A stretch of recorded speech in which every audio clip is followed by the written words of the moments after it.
As much as we seem to be in a time of incredible fear right now, and anyone who tells you, fear not, is not really to be trusted, because if you're not afraid right now, in the case of this pandemic, you are someone who is not in touch with just how scary life has become these past few days.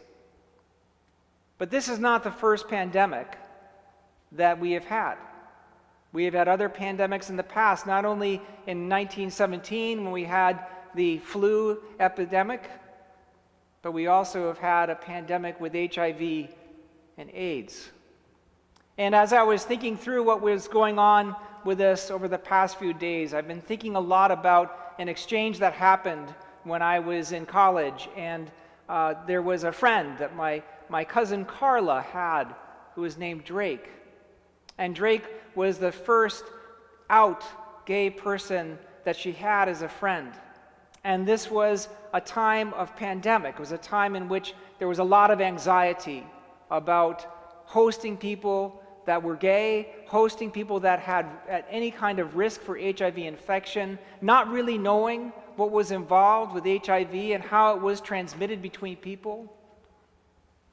In any event, Carla wanted to have Drake over to her house, and her mother, my Aunt Corky, she decided to make a way to welcome Drake into the home, and he came just the way all of her friends did, around the back and into the kitchen, and we sat down at the kitchen, and I was invited over because this was going to be a kind of small party of sorts. And we came in, and my Aunt Corky announced to me that she was tired of doing dishes, that we were going to actually eat on paper plates. And so she put out all these paper plates, and we all had kind of a meal on paper plates. And then after Drake left, my Aunt Corky carefully just kind of pushed the paper plates into the trash. And I realized afterwards that she had done the paper plates because she had been so terrified to welcome Drake into her kitchen. She was terrified that somehow she would contract the illness, somehow she would become HIV positive.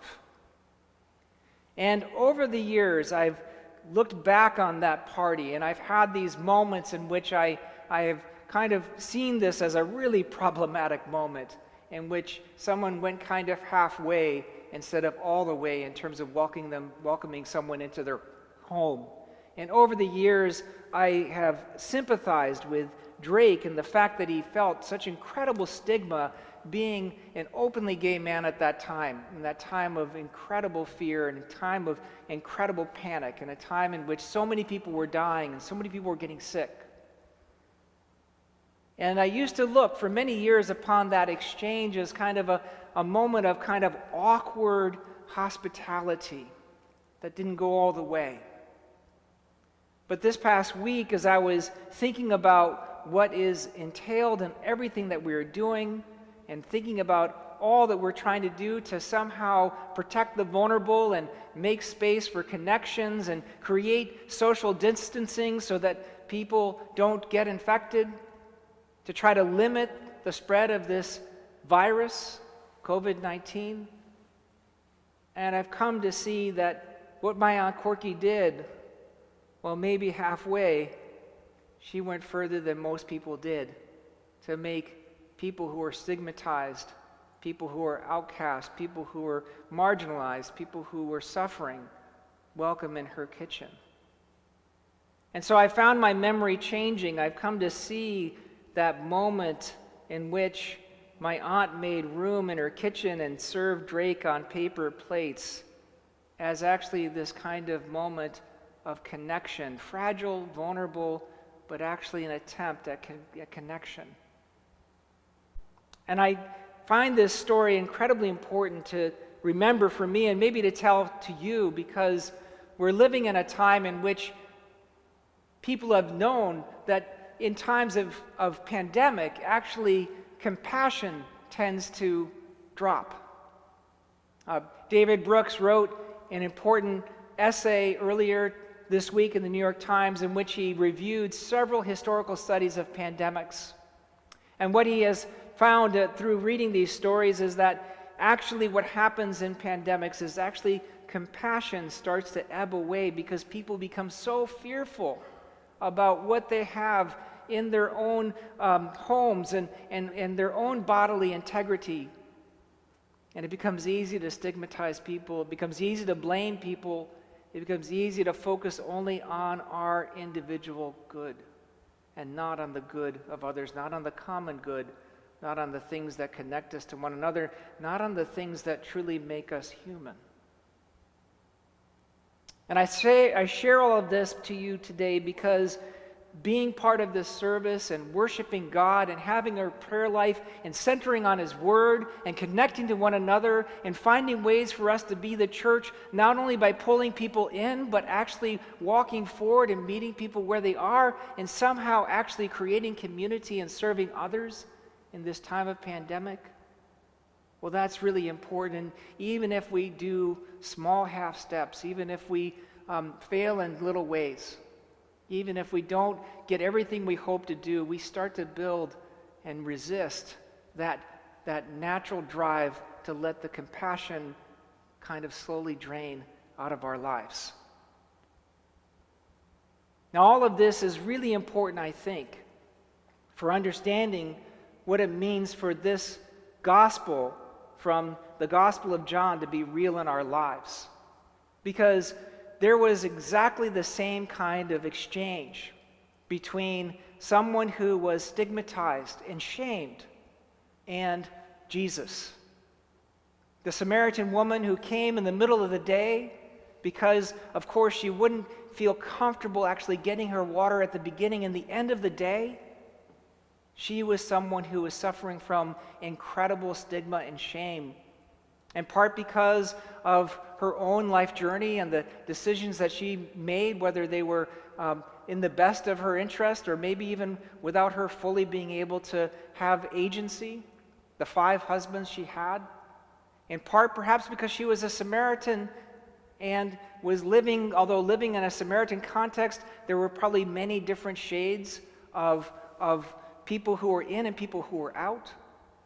And she came in the middle of the day and encountered Jesus. And they had a conversation by a well. And Jesus was sitting at the side of that well, tired and thirsty. And they had a meeting. They connected to one another. And this conversation was like the conversation between my Aunt Corky and Drake. It had its awkward moments. They were not speaking the same language half the time. You can see this in the text. The Samaritan woman thinks Jesus is talking about physical water when he's talking metaphorically and spiritually about spiritual water. The Samaritan woman has a completely different spiritual geography. She's thinking about the holy places in Israel rather than the holy places in Jerusalem.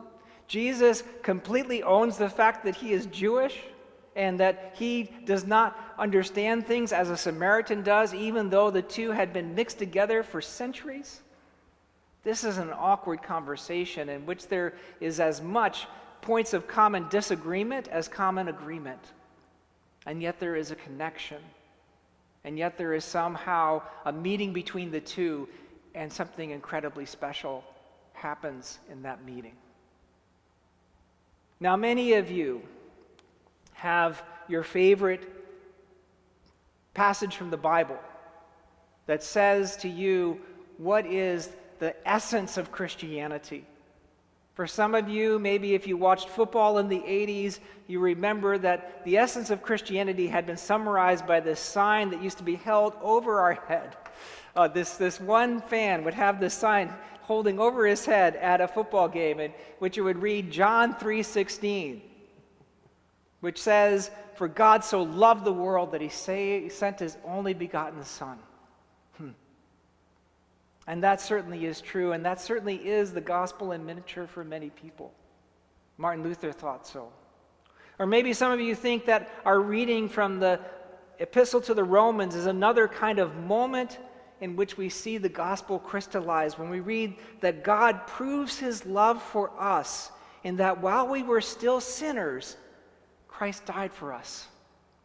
And that's that's a gospel in miniature too. That's a message of salvation. It's a message of love. It's a message that reminds us that we cannot make our way up to God. God has made God's way to us through Jesus Christ. But if you were going to ask me, what is the essence of the gospel? I would say it's this exchange between Jesus and the Samaritan woman.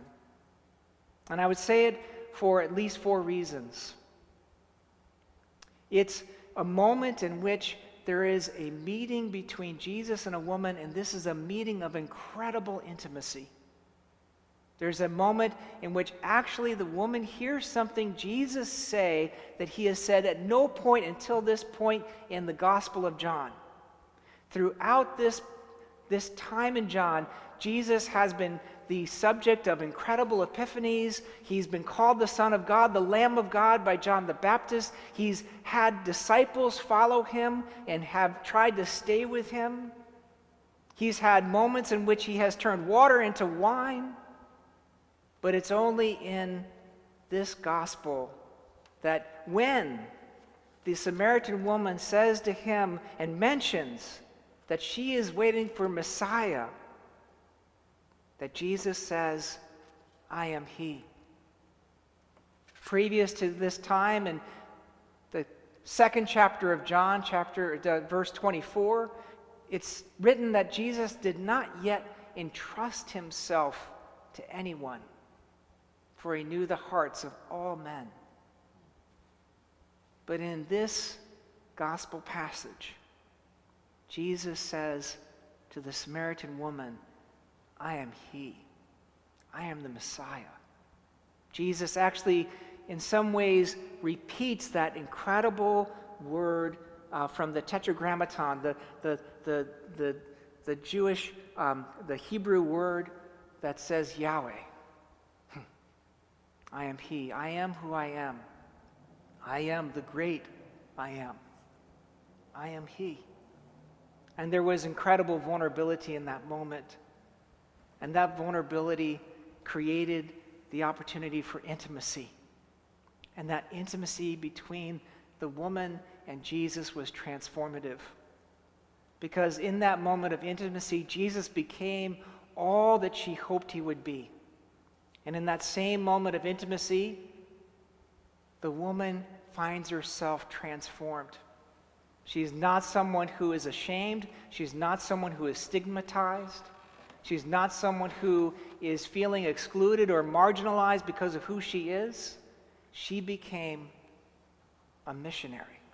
She became a witness.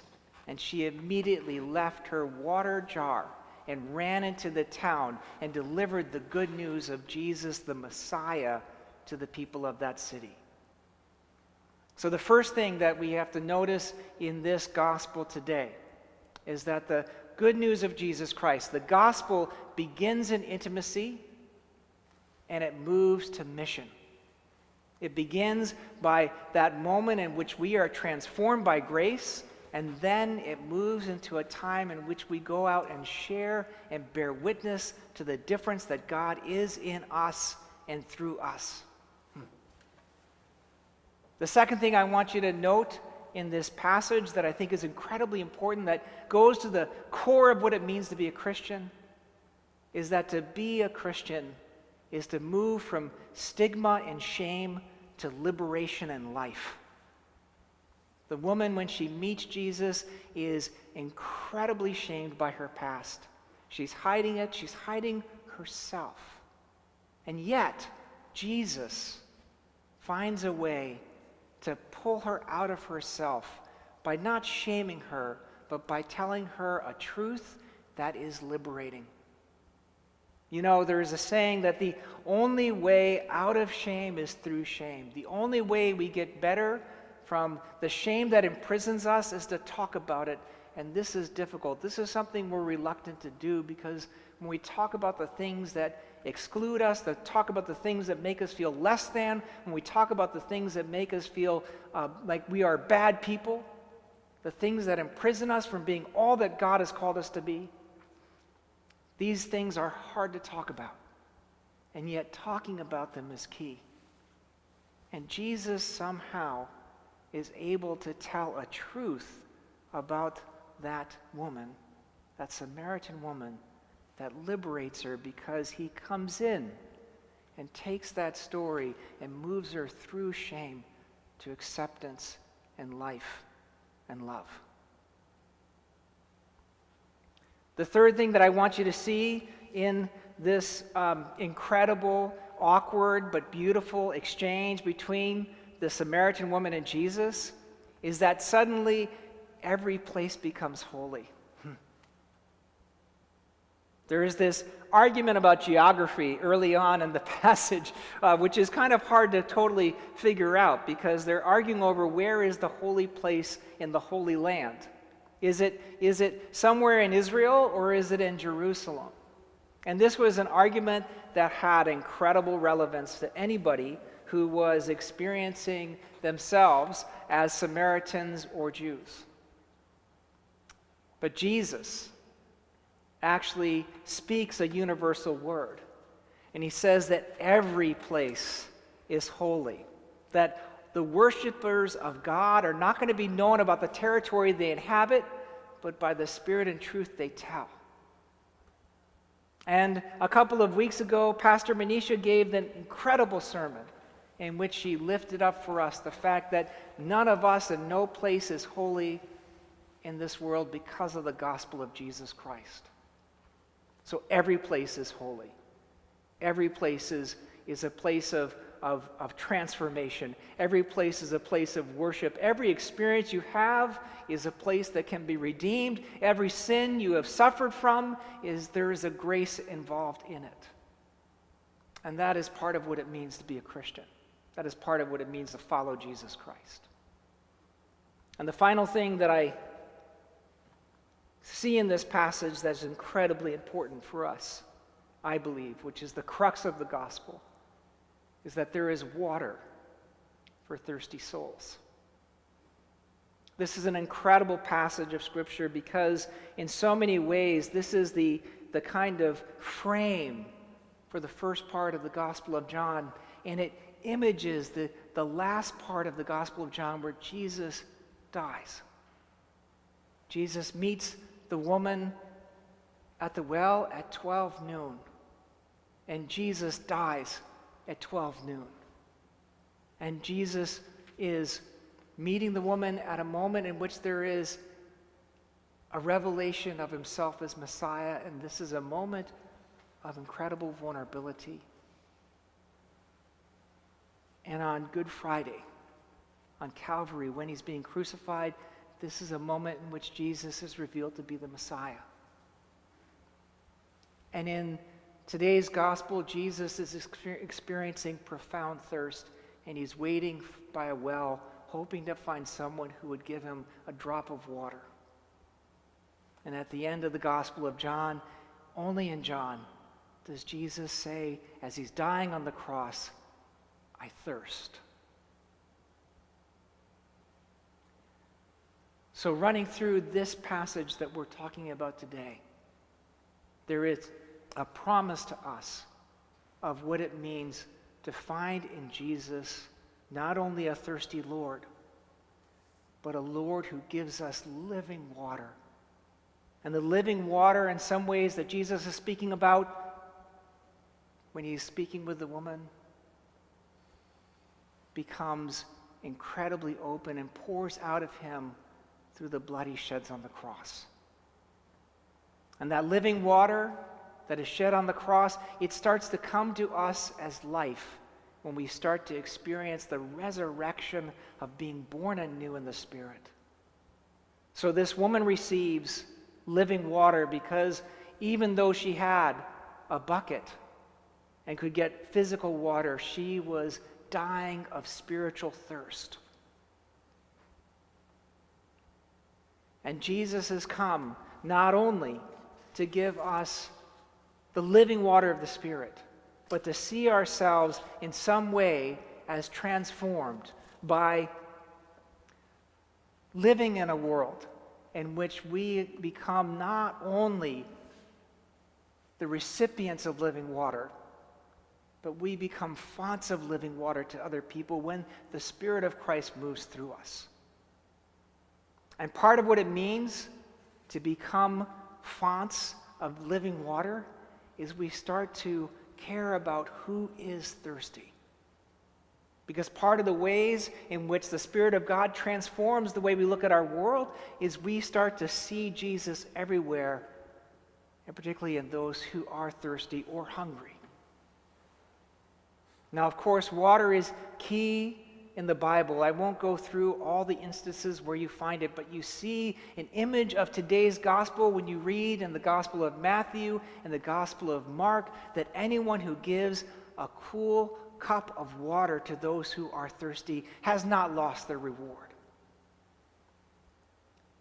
So the last part that we have to keep in mind is that Jesus has called us to not only share living water, but also to listen to those who are thirsty for physical water as well. And this is why we have in the collect we read for today the prayer at the beginning of this service that we ask God to help us and keep us outwardly in our bodies and inwardly in our souls. Because when we are in right relationship with God, we are caring not only for the inside of people, but also their outsides. We want to see not only their souls transformed, but their bodies.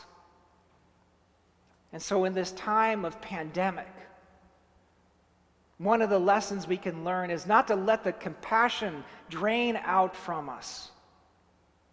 But we live in a time in which we can actually begin to understand what is truly precious for us. Because in those moments in which we pull in and take care of ourselves, when we become fearful of our own bodily integrity, when we want just to keep our family safe, we begin to have an inkling into what it must be like to not have those gifts.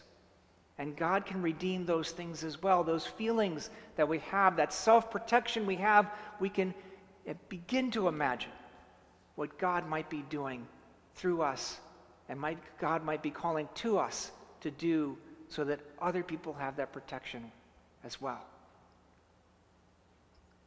And of course, finally, there is no way we can speak about water in this context of pandemic and in this context of Detroit and not be aware of those who are physically thirsty.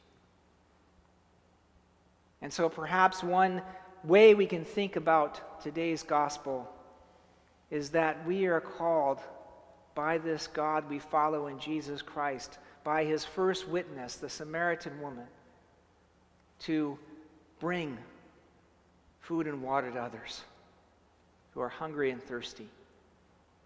I'm grateful to the governor for her relaxing the water shutoffs that she's been doing for thousands of residents in the city of Detroit, because having access to clean water during a pandemic, well, that's the difference, I think, between life and death in a literal way. And I'm grateful for that compassion on the part of the governor, and I'm proud of the city that has provided that new service to people that it had shut off access to before because they could not afford it. This pandemic can be a teacher to us, because that water should never have been shut off. And we can make a difference by the grace of God and Jesus Christ. So as we take this walk and journey together in Lent, as we try to close the physical distance between us because of this pandemic, as we try to kind of create community with one another, let today's gospel be the guide to us. Let this Lent be a time and an invitation into greater intimacy with God, a time in which we come to know Jesus better. Let it be a time in which we give some room in our lives to read the Word of God like we never have before. Let it also be a time in which we start to talk through the things that stigmatize us and shame us, so that we can know the life and love and liberation of Christ even better. And so maybe reach out, even though we are physically separated, to someone who needs to maybe be a willing ear for you, and maybe you can be a willing ear to someone, and that way we can continue to be the church.